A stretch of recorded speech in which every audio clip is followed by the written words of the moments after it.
Hello everyone, কেমন আছেন সবাই? আশা করি সবাই ভালো আছেন। আমি গোপাল কৃষ্ণ দাস, আপনাদের সকলকে আমার নতুন আরেকটা ভিডিওতে স্বাগত। তো আজ আমরা শিখতে চলেছি যে ট্যালিতে কি করে সেল ইনভয়েস এন্ট্রি করতে হয়। তো চলুন আর বেশি সময় নষ্ট না করে আমরা সরাসরি চলে যাই কম্পিউটার স্ক্রিনে। দেখুন, সেল ইনভয়েস এন্ট্রি করার জন্য আমাদেরকে এই ট্রানজ্যাকশনসে এখানে ভাউচার্স বলে আছে, এখানে যেতে হবে। সমস্ত এন্ট্রি আমরা আগেও বলেছিলাম, পারচেস এন্ট্রি যখন করছিলাম তখনও বলেছিলাম যে সমস্ত এন্ট্রি, সেল হোক, জার্নাল এন্ট্রি হোক, পারচেস হোক, পেমেন্ট হোক, রিসিপ্ট হোক, সমস্ত এন্ট্রি এই ভাউচার্সের মাধ্যমে, এই ভাউচার্সের আন্ডারই হয়। ঠিক আছে, তো চলুন আমরা ভাউচার্সে ঢুকে যাই। হ্যাঁ, তো আজ তো আমরা সেল এন্ট্রি করব। তো এখানে খোলা আছে পেমেন্ট। এবার আমাদের তো এখানে পেমেন্টে তো আমরা এন্ট্রি করতে পারবো না, আমাদেরকে সেলসে এন্ট্রি করতে হবে। তো সেলসে কি করে যেতে হবে? দেখুন, দু রকম আছে। এখানে সেলস আছে, এখানে আপনি ক্লিক করে মাউস দিয়েও যেতে পারেন, বা এখানে দেখুন শর্টে লেখা আছে F8। আপনি F8 কিবোর্ডের মধ্যে F8 ক্লিক করলেও আপনার সেলসে চলে আসবে। ঠিক আছে, চলে এলো। তো আজ আমরা ধরুন সেল করব, মোবাইল সেল করি। চলুন আজ আমরা সেল করব ওপ্পো A59। কাকে সেল করব? ধরুন অশোক স্টোর্সকে আমরা সেল করছি। এখানে এন্টার, সেল মারার পর ডিসপ্লেস থ্রো, এখানে আপনি কিছু এখানে দেওয়ার দরকার নেই। হ্যাঁ, এগুলো আপনার ধরুন গাড়িতে, লরিতে মাল যাচ্ছে, অনেক অনেক মাল যায়। হ্যাঁ, যেমন অনেক কোম্পানি আয়রন যাচ্ছে, স্টিল যাচ্ছে, মানে অনেক অনেক, মানে এরকম কোনো প্রোডাক্ট যেগুলো সেল করা হয়, বড় বড় গাড়িতে মাল যাচ্ছে, সেগুলো তো আপনি এখানে বাই রোড দিয়ে দিতে পারেন। তারপরে ট্রান্সপোর্টার নাম থাকলে ট্রান্সপোর্টার নাম এখানে মেনশন করতে পারেন, এখানেও মেনশন করতে পারেন। ডেস্টিনেশন যেখানে যাচ্ছে সেই ডেস্টিনেশন অ্যাড্রেস এগুলো দিতে পারেন। হ্যাঁ, তারপরে এলআর নাম্বার, যে লরিতে মাল গেলে বিলটি হয়, বিলটি নাম্বার এইসব এখানে দেওয়া হয়, বিলটি ডেট, হ্যাঁ, গাড়ি নাম্বার। এবার আমরা মোবাইল বিক্রি করছি, ধরুন আমরা মোবাইল যেটুকু ধরুন বিক্রি করবো, লরি করে তো যাবে না, হয়তো হাতে করে নিয়ে গেল বা কিছু, সে সময় এই গাড়ির নাম্বার দরকার নেই, এটাও কিছু দরকার নেই। পেমেন্ট, এবার পেমেন্ট আপনি এখানে লিখতে পারেন আরটিজিএস পেমেন্ট করছে কি আরটিজিএস লিখে দিতে পারেন, বা যদি ক্যাশে পেমেন্ট করে ক্যাশ লিখতে পারেন। পেমেন্ট টার্মস আপনি এটা লিখতে পারেন, বা চেকে করলে চেক, পেমেন্ট টার্মস যা আছে আপনি এখানে লিখে দিতে পারেন। ঠিক আছে, আদার্স রেফারেন্স এখানে কিছু দরকার নেই, টার্মস অফ ডেলিভারি এগুলোও কিছু দরকার নেই। Enter enter enter enter enter enter মেরে দেবেন। এন্টার। এখানে ধরুন এখানে এই যে জিএসটি নাম্বার দেয়া নেই, আমি দিইনি। ধরুন আপনি যেই কোম্পানিকে সেল করছেন, যে কোনো সব দোকান হতে পারে, যাকে আপনি সেল করছেন, আপনার থেকে মাল নিয়ে সে মাল কিনবে, বিক্রি করবে। তো সেই ক্ষেত্রে এখানে জিএসটি নাম্বারটা আমাদের কোথায় দিতে হবে? লেজারে কি করে দিতে হয়? আমরা যখন লেজার এন্ট্রি করি, কোথা থেকে করতে হয়? এই ঘুরে গিয়ে আবার ক্রেডিট থেকে ঢুকে লেজারে আমাদের এন্ট্রি করতে হয়, বা এটা চেঞ্জ করতে হলে, আল্টার করতে গেলেও আপনাকে ব্যাক করে গেটওয়ে ট্যালি থেকে ওখান থেকে করতে হয়। কিন্তু শর্টকাটে ঢুকতে গেলে মানে কি আছে? কন্ট্রোল এন্টার, এই ঢুকে গেলাম। ঢোকার পর এখানে ধরুন তার অ্যাড্রেস থাকলে অ্যাড্রেস দিয়ে, মানে অ্যাড্রেস তো অবশ্যই থাকবে, অ্যাড্রেস দিয়ে দেবেন কোম্পানিতে। ওর পিনকোড যা থাকবে, হ্যাঁ, আমি কিছু একটা পিনকোড দিয়ে দিলাম, মানে যেই পিনকোড থাকবে রেগুলার। এখানে জিএসটি নাম্বার ওর যা থাকবে জিএসটি নাম্বার দিয়ে দেবেন। ঠিক আছে, এন্টার এন্টার এন্টার এন্টার মেরে এই মানে জিএসটিটা কবে থেকে এফেক্ট করবে, মানে আপনার কম্পিউটার কবে থেকে ওর জিএসটিটা মানে অ্যাপ্লিকেবল হবে সেটা দিতে পারেন। ধরুন আমি 1 এপ্রিল থেকে দিলাম, প্রথম থেকে আমার চলবে, 1 এপ্রিল থেকে দিয়ে দিলাম। Enter enter. ঠিক আছে, এন্টার এন্টার এন্টার।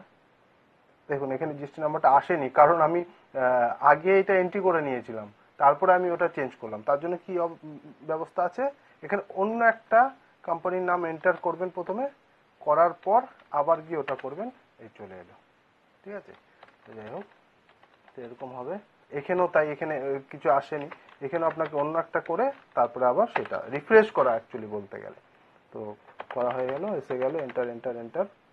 এখানে সেলস অ্যাকাউন্ট হবে। আমরা পারচেস এন্ট্রির সময় দেখিয়েছিলাম, এখানে একটা পারচেস অ্যাকাউন্ট থাকে, কি করে বানাতে হয় দেখিয়েছিলাম, ওইভাবে এটাও বানাতে হয়। এটা আপনাকে দেখিয়ে দিই লেজার কি করে বানিয়েছি। কন্ট্রোল এন্টার মেরে ঢুকে সেলস অ্যাকাউন্ট, এখানে সেলস অ্যাকাউন্টস থাকবে আন্ডার, হ্যাঁ, আর এটা জিএসটি অ্যাপ্লিকেবল থাকবে, বাদ বাকি যা আছে তা করে এন্টার করে বানিয়ে নেবেন। ঠিক আছে, হয়ে গেল। এবার আমরা বিক্রি করব A59, ওপ্পো A59। আমার কাছে কত পিস আছে এখানে দেখা যাচ্ছে? 20 পিস আছে, তাই তো। ধরুন আমি 10 পিস বিক্রি করবো, সে আমার থেকে 10 পিস নিয়ে যাচ্ছে। দেখুন ডেসক্রিপশনে এখানে ফোনের ব্যাপারে কোনো অ্যাডিশনাল কোনো যদি তথ্য থাকে এখানে অ্যাড করতে পারেন। ধরুন আমি এখানে 10টা ফোন আমি বিক্রি করছি। ধরুন আমি কত দিয়ে বিক্রি করব, ধরুন আমি এটা 15,000 টাকা দিয়ে বিক্রি করছি 10টা, ঠিক আছে 10 এন্টার। এবার আমি সেল করছি, সেল করার কি জিএসটি কি আছে, CGST output, CGST output, output হবে এসজিএসটি আউটপুট। এই সিজিএসটি এসজিএসটি কি করে লেজার বানাতে হয় এটা আগে মানে পারচেসও দেখিয়েছিলাম, ওইখানে যেরকম দেখিয়েছিলাম ইনপুট, এটা তো সেম প্রসেসই হবে, শুধু এখানে আউটপুট বানিয়ে দিতে হবে। আপনি একটা দেখিয়ে দিই আপনাকে, এখানে এসজিএসটি আউটপুট, এখানে ডিউটি অ্যান্ড ট্যাক্সেস যেরকম ছিল জিএসটি, এটা এসজিএসটি, আর সিজিএসটি হলো এখানে সিজিএসটি, ঠিক আছে। বাকি সব একই আছে, ঠিক আছে। এন্টার, এখানে অটোমেটিক এটা নিয়ে নিল, ঠিক আছে, ওকে এন্টার এন্টার। এখানে আপনার প্রোভাইড জিএসটি ইউআই বিল ই ইনভয়েস, আপনার যদি ইউ ইনভয়েসের কথা আমি আগে বলেছিলাম, ইউ ইনভয়েস সবার দরকার পড়ে না, ওই মোটামুটি বোধহয় 5 কোটির ওপরে টার্ন ওভার, আপনি নতুন যদি বিজনেস করেন তাহলে ইউ ইনভয়েসের দরকার পড়ে না। আর ইউআই বিল তো আপনার দরকার পড়বেই না। ইউআই বিল তো আপনার যদি আপনার গাড়িতে মাল যায়, অনেক অনেক মাল যাচ্ছে, গাড়িতে ছাড়া যাবে না, তখন আপনার ইউআই বিল দরকার পড়ে। বাকি 10টা মোবাইল দোকানে নিয়ে গেল, হাতে করে নিয়ে চলে যাবে, তো দরকার নেই, এটা আপনি নো করে দিবেন, ঠিক আছে। ই ইনভয়েসের ব্যাপারটা নিয়ে আমি আলাদা নয় পরে একটা ভিডিও বানিয়ে দেবো, এখন এটা নো রাখলাম। নর্মালি এটা মানে নতুন দোকানের ক্ষেত্রে ব্যবহার করে না। আরেকটা জিনিস বলে দিই, ভুলে গেছি, ধরুন আপনি এখানে বিল নাম্বার আপনি মেনটেন করবেন,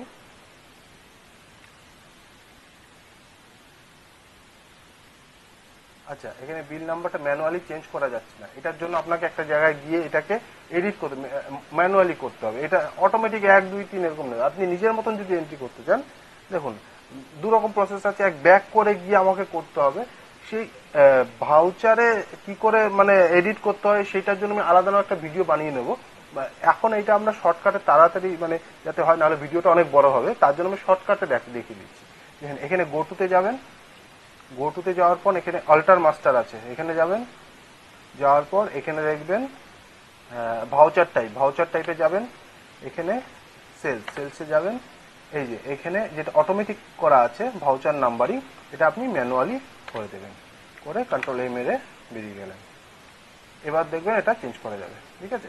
ধরুন আপনি আমার যেমন জি কে এন্টারপ্রাইজ দিয়ে আমার কোম্পানির নাম আছে, আমি চাইলে জি কে ই দিয়ে স্ল্যাশ দিয়ে 001, এখন বছর ধরুন ধরুন 23-24 এর মনেও দিতে পারেন। অনেকে আবার এরকম দেয় 23-2024 তারপরে এরকম প্রথমগুলো একই থাকবে, এখান থেকে 001 002 এরকম ভাবে যাবে, ঠিক আছে। সেটা আপনি যেরকম আপনি প্রেফার করবেন সেই হিসাবে আপনার সুবিধা হবে, ঠিক আছে। জি কে এন্টারপ্রাইজ দিয়ে আমি 001 23-24, ঠিক আছে, ওকে এগুলো তো বললামই।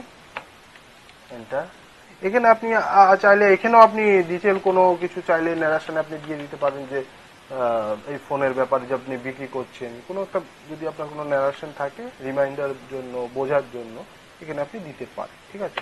Enter enter. Do you want to send voucher details for e invoicing and UI bill, এটা আমার ইয়েস করা ছিল বলে নিয়ে নিল, ঠিক আছে, কিন্তু আমার এখন করার দরকার নেই, নো করে দিলাম, ঠিক আছে, ওটা নো রাখবেন, ঠিক আছে। আচ্ছা এবার আমরা তো একটা কোম্পানিকে সেল করলাম, মানে বা দোকানকে, কোম্পানির দোকান যে আমার থেকে মাল কিনে সে আবার বিক্রি করবে। এবার ধরো আমরা একটা ইন্ডিভিজুয়াল কোনো কাস্টমারকে সেল করছি, ধরো আমার একটা দোকান, আমি ইন্ডিভিজুয়াল কোনো কাস্টমারকে সেল করছি, সে আমার কাছে মোবাইল কিনতে এসছে, সেইটা কিরকম, তার লেজারটা কি করে হবে সেটাও আমি দেখিয়ে দিচ্ছি। ধরুন সেকেন্ড বিলটা হবে GKE 002-23-24, ঠিক আছে। এখানে আমি দিলাম, ধরুন একটা নতুন লেজার করতে গেলে কি করে করতে হবে, ব্যাক করে গিয়ে কি করে লেজার বানাতে হবে সেটা আমি আগে দেখিয়েছিলাম। এখানে আমি শর্টকাটে বানাবো, এখন অত ঘুরে গিয়ে যাবো না, বেশি সময় লাগবে। শর্টকাটে অল্ট সি দিয়েও করতে পারবে, এখানে এটাতে ক্লিক করলেও হবে, ঠিক আছে। এখানে ধরুন আমি কোনো কাস্টমারের নাম ধরুন আছে সুজয় সেন, ঠিক আছে, সানডি, এটা ডেবিটার থাকবে। আগে কি করে যাদেরকে আমরা সেল করি তারা সানডি ডেবিটার হয়, যাদের থেকে আমরা কিনি তারা সানডি ক্রেডিটার হয়, তো আমরা সেল করছি সানডি ডেবিটারে যাবে, ঠিক আছে, বিল ওয়াইজ ইয়েস থাকবে। এবার তার যা অ্যাড্রেস থাকবে আপনি এখানে দিয়ে দেবেন, যা পিনকোড থাকবে তা দিয়ে দেবেন। ঠিক আছে, ব্যাংক ডিটেল আপনি এখানে চাইলে অ্যাড করতেই পারেন তার, হ্যাঁ, বা এখানে না অ্যাড করলেও হবে, কারণ রেগুলার যাদের সাথে আমরা কাজ হয়, যে কোনো একটা কোম্পানি বা কোনো দোকান যারা আমাদের থেকে রেগুলার মাল নেয় তাদের ব্যাংক ডিটেল অ্যাড করলে ঠিক আছে, না হলে দরকার নেই। এখানে প্যান কার্ড নাম্বার কাস্টমার থাকলে আপনি অ্যাড করতে পারেন। আর এই জায়গাটা দেখুন, এখানে আপনাকে registration type, GST registration type, এখানে আপনাকে আনরেজিস্টার্ড কনজিউমার করতে হবে। কেন? কারণ আপনি একটা কাস্টমারকে মাল বিক্রি করছেন, এবং কাস্টমার তো জিএসটি নাম্বার হয় না, কোনো কোম্পানি হলো, দোকান হলো, তারা জিএসটি নাম্বার বানাতে পারে, পুরো কাস্টমার তো জিএসটি নাম্বার হয় না, জিএসটি রেজিস্টার নয়। এখানে আপনাকে আনরেজিস্টার্ড বা কনজিউমার করতে হবে। এন্টার এন্টার এন্টার করে ওদিকে বেরিয়ে গেলেন। বেরিয়ে তারপর যা প্রসেস, এখানে সেম ডিসপ্লে শো, এগুলো কিছু আপনার করার দরকার নেই। গাড়ি একটা মোবাইল নিয়ে যাচ্ছে, গাড়ি করে নেবে না সাধারণত, গাড়ি এক করে একটা মোবাইল নিয়ে যাবে। তো সে যদি আরটিজিএস করছে কি ক্যাশ পেমেন্ট করছে, সেটা আপনি এখানে দেখে দিতে পারেন। হ্যাঁ, টার্মস অফ ডেলিভারি কিছু দেওয়ার মানে প্রয়োজন পড়লে দেবেন, না হলে দরকার নেই। দিয়ে দিয়ে এন্টার এন্টার এন্টার এন্টার বেরিয়ে গেলাম। ঠিক আছে, এটা সেলস অ্যাকাউন্ট থাকবে। ধরুন তাকে আমরা বিক্রি করছি স্যামসাং গ্যালাক্সির A15 একটা মোবাইল। এই দেখুন, এখানে আপনি IMEI নাম্বার ফোন দেখে আপনি বসিয়ে দিতে পারেন যে IMEI নাম্বার আছে। ঠিক আছে, IMEI নাম্বার ওয়াইজ আপনি যদি মেনটেন করতে চান, এখানে চেক করতে চান যে IMEI নাম্বারের ফোনটা আছে কিনা, এখান থেকে আপনি সিস্টেম থেকে চেক করে নেবেন, সেটাও করা যায়। সেটার জন্য আলাদা প্রসেস আছে, এইটাও আপনি করতে পারেন। একটা দোকান খুলে এটাও কোনো অসুবিধা নেই। ওটা আবার অ্যাডভান্স, ওটা যদি আপনি আরো মানে ওইটাও করেন তাহলে আপনাকে সুবিধা হবে IMEI নাম্বার ওয়াইজ চেক করতে। ওটা অ্যাডভান্স মানে টেকনিক আর কি, সেটাও আমি আপনাদের পরের কোনো ভিডিওতে দেখাবো। ঠিক আছে, তো এখানে ধরুন একটা মোবাইল আমি বিক্রি করছি, ধরুন আমি এটা বিক্রি করছি ওনার কাছে 22,000 টাকা।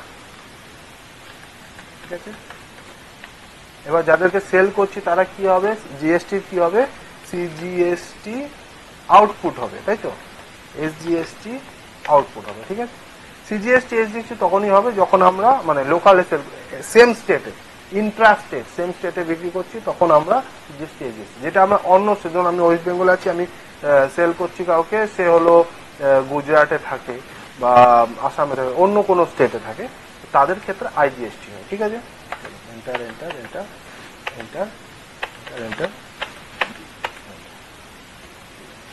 বুঝতে পারলেন, সেল ইনভয়েস এইভাবে এন্ট্রি করতে হয়। তো আজ আমরা শিখলাম ট্যালিতে কি করে সেল ইনভয়েস এন্ট্রি করতে হয়। তো যারা আমার পুরো ভিডিওটা দেখেছেন তাদেরকে অনেক অনেক ধন্যবাদ। আর আমার এরকম ভিডিও আসতে থাকবে পরপর, তো আমার চ্যানেলটাকে সাবস্ক্রাইব করতে কিন্তু ভুলবেন না, এবং পাশে থাকা বেল আইকনটিতে অবশ্যই ক্লিক করে অল করে দেবেন, কারণ আমার প্রত্যেকটা ভিডিওর নোটিফিকেশন যাতে আপনারা সঙ্গে সঙ্গে পান, এবং আমার কোনো ভিডিও যাতে আপনারা মিস না করেন। তো আমার ফেসবুক পেজ আছে, ইনস্টাগ্রাম আছে, টুইটার আছে, টেলিগ্রাম আছে, এইসব পেজের লিঙ্কগুলো আমি ভিডিও ডেসক্রিপশনে দিয়ে দেবো, সেগুলোর মাধ্যমে গিয়ে সেই পেজগুলোকে ফলো করতে পারেন, কারণ আমি এই ইউটিউবের সমস্ত আপডেট সেই চ্যানেলগুলোতে, সেই পেজগুলোতে আপলোড করতে থাকি। তো যারা ফেসবুক থেকে দেখছেন তারা ফেসবুক পেজটাকে তো ফলো করবেনই, তার পাশাপাশি আমি এই ভিডিও ডেসক্রিপশনে আমার ইউটিউব চ্যানেলের লিঙ্ক দিয়ে দেবো, সেই লিঙ্কের মাধ্যমে গিয়ে সেই চ্যানেলটাকেও সাবস্ক্রাইব করে পাশে থাকা বেল আইকনটাতে ক্লিক করে দেবেন। তো সবাই ভালো থাকবেন, সুস্থ থাকবেন, নিজে ভালো থাকবেন, নিজের পরিবারকে ভালো রাখবেন। আবার দেখা হচ্ছে পরের ভিডিওতে। টাটা।